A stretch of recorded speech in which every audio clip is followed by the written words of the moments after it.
Abushan yini komo ewo channel yi so ha age politics avenue podcast or secretary na because make headlines and ye jembre na edibi exumwo onia MPP amayuko no mpanyimfo ebowura eye police CID headquarters a onia Abronye omu achene no omutimi ecommand bill ye di omu nyina say in the press conference say His Excellency John Dramani Mahama kan wo kasabo ahye a chese enya asemkoto akra wo mu agina so atimi atotobi edi amane wo ma enya asemkoto akra na yembo enwura eye nseminim na yenhwe ne yakọ ene de eba abra wo mu ekoyi no efiri eye please wo mu man bill no nsema hodo a wo mu ehwi egu ho a ehu behia se yede bi eksomo yemmo nwura nseminim. I'm and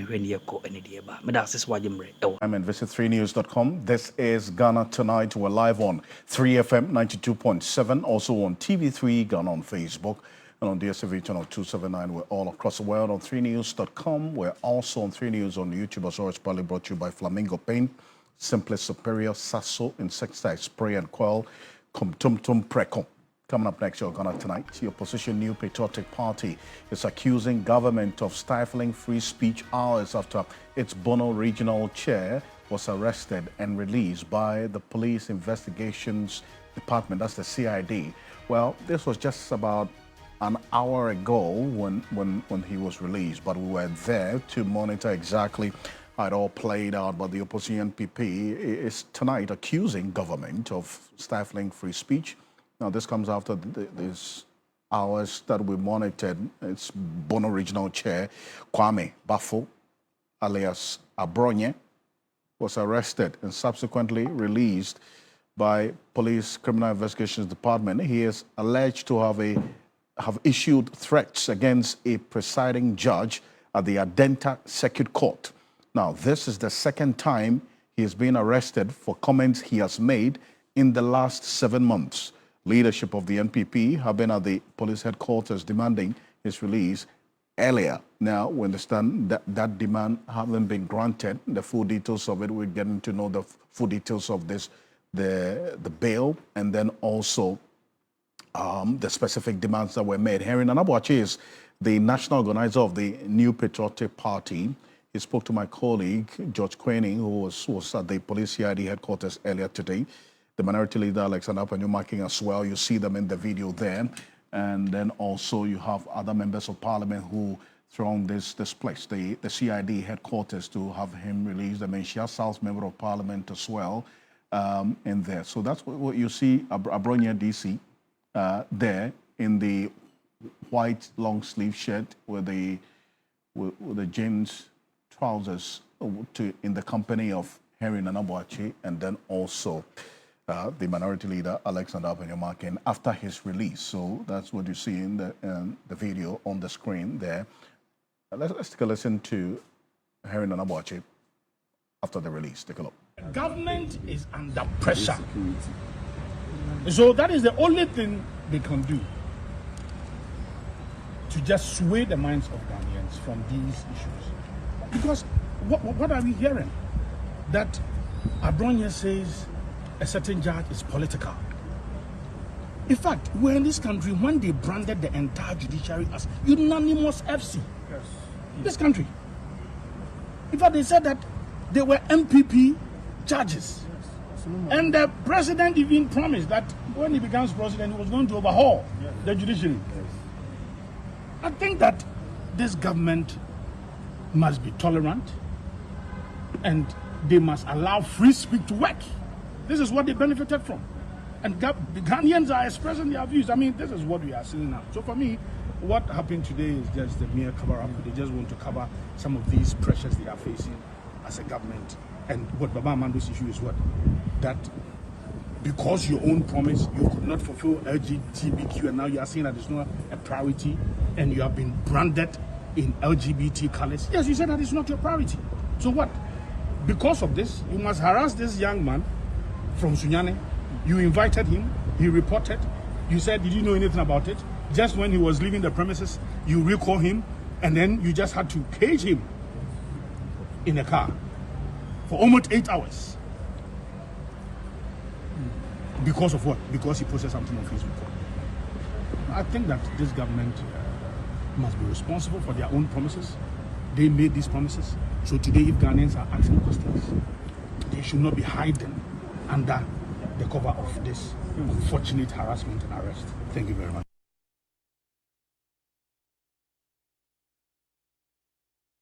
He is the national organizer of the NPP. He's seeking an elevated role in the party's upcoming national elections, but it's a conversation for another day.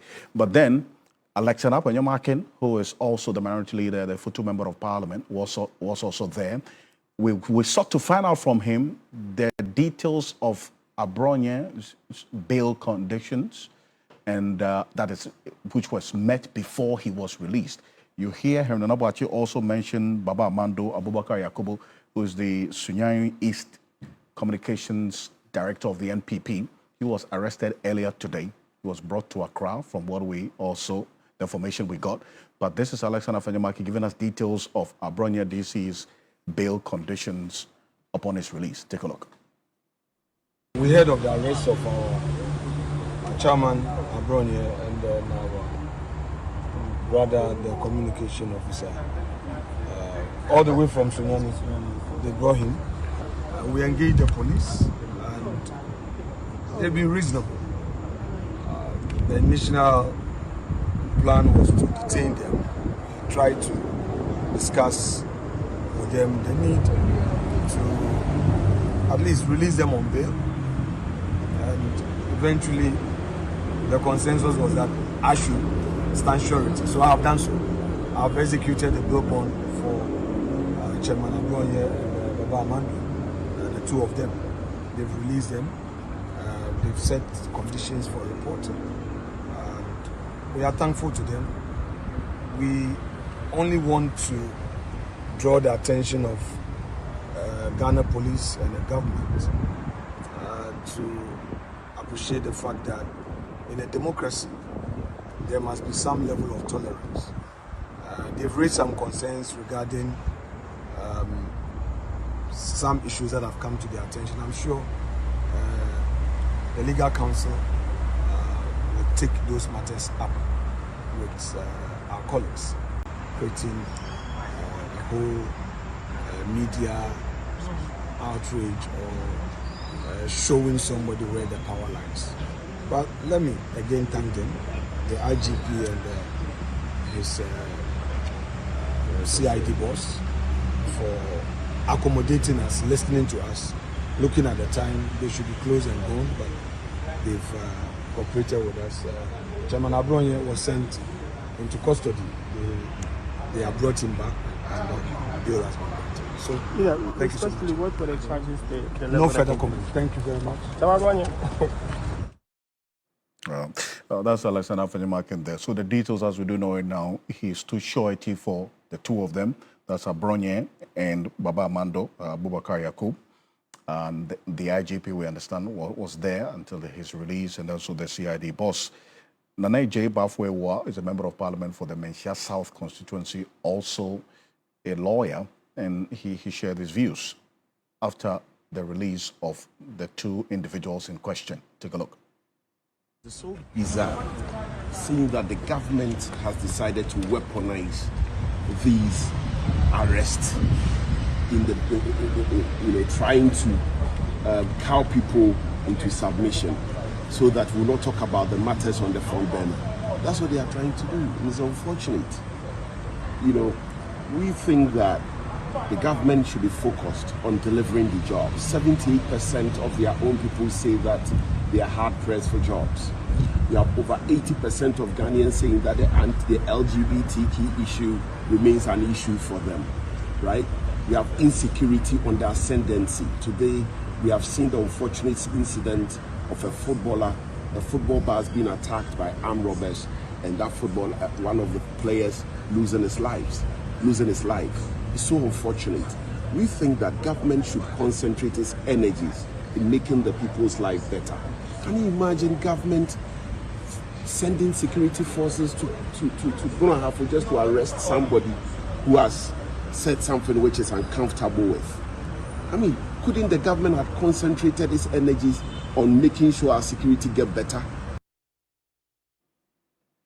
Well, that's the Manchester Member of Parliament. Let's bring in Richard Kumado, who is a security consultant. Mr. Kumado, good evening. Thank you for joining us. Now, questions and fingers are being pointed at the security now for, as it were, these persons being picked up because of comments that they made. And in fact, Alexander Afenyo did talk about, his appreciation of the consideration and tolerance of the IGP in this regard. But then again, they are being taken into this arena of criticism because of the arrest of these two gentlemen. What could have been done differently? No, I think if you look at our history and where we have come from, Christian Teteyawono as an IGP has done so well in terms of abuse of power and in terms of political interference. He and the CID boss have done so well. Charles people of the BNI have done so well. Raymond had his own issues when political persons or persons of interest were arrested. All those issues aside, you can talk about our police force being a professional one, and they have done their job and discharged it in the interest of the state. I have not heard, I might be wrong, but I have not heard, as it used to be in some other jurisdictions where you have politicians influencing arrests of people.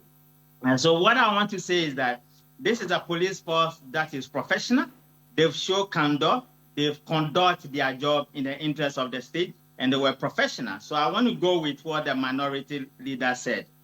And to the extent that I know the brother who has been arrested, I want to say that all of us who comment on issues publicly and privately on national issues, we own a duty of care and a responsibility to ourselves and to the people whose issues we comment on, particularly the ones that threaten public safety and security, knowing that offensive behavior is a crime under our laws and threatening people may create, fear and panic. And to the extent that the personalities involved are non-people who have the tendency of saying some of these things, the issue rather should be about how we are going to educate ourselves so that we all show candor instead of blaming law enforcement agencies who are doing their job in the interest of the state.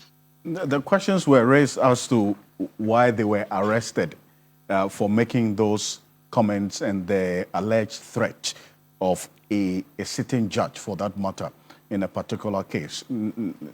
You would say that the security agencies were just doing their job. But then again, is there any room for criticism of the security agencies for doing this at all? Or it was just what had to be done, taking into consideration the alleged offense committed? Nobody can establish the fact that the police abused the right of the people who have come under investigation interest. And we all know that's a remedy that you can seek redress in court when your right has been abused. And that is what I said earlier, that I will go with what the minority leader said.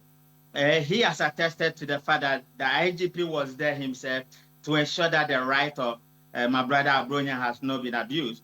And nobody can dispute the fact that he hasn't said the things he said, and whether the things he said constitute a crime or not. We have created this political convenient arrangement where persons who have come under security interest or investigation interest should be treated with some kind of case group. And people said you should be arrested instead of being, you should be invited instead of being arrested. That is the discretion at the disposal of the police and not the persons who have come under security notice or crime investigations. And I think as a nation, we have done so well managing the public space when it comes to law enforcement and what they do and the relationship we have established as citizens. We need to build on that, devoid of politics that divides our people. Because so clearly, in this particular case, the police hasn't done anything wrong.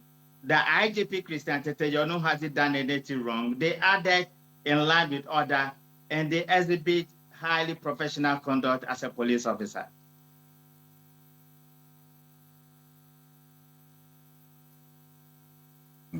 with his thoughts on this. It's one that we're keeping an eye on here on Ghana Tonight and seeing how things are playing out. As always, your thoughts and views and comments are welcome on TV3 Ghana on Facebook. Coming up next here on Ghana Tonight, we go straight to the University Teachers Association of Ghana, UTAG.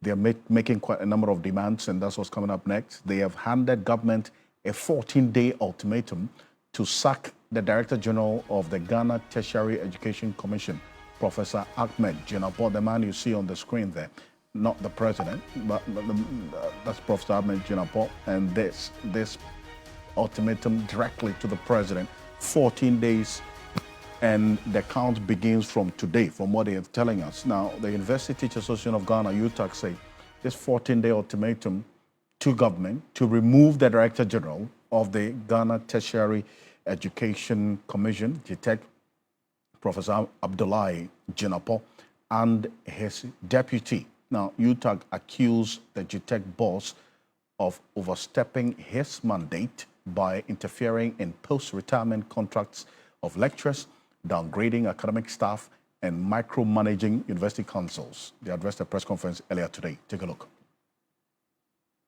UTAG further notes unilateral variation and selective implementation of negotiated conditions of service, including issues affecting research fellows and librarians on various campuses, promotion arrears, as well as salary clearance and payment delays for legitimately engaged staff.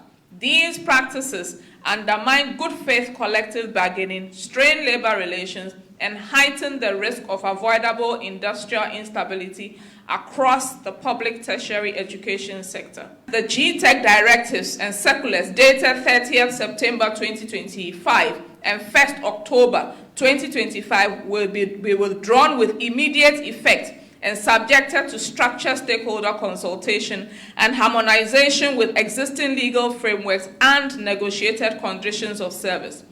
We also ask, fourth, that all existing post-retirement contracts entered into prior to the said directives be protected and allowed to run their full course without interference. We are by this press statement, however, serving notice that if appropriate actions are not taken to satisfactorily address our demands within 14 days from today, we shall, upon further consultation with our rank and file, advise ourselves accordingly.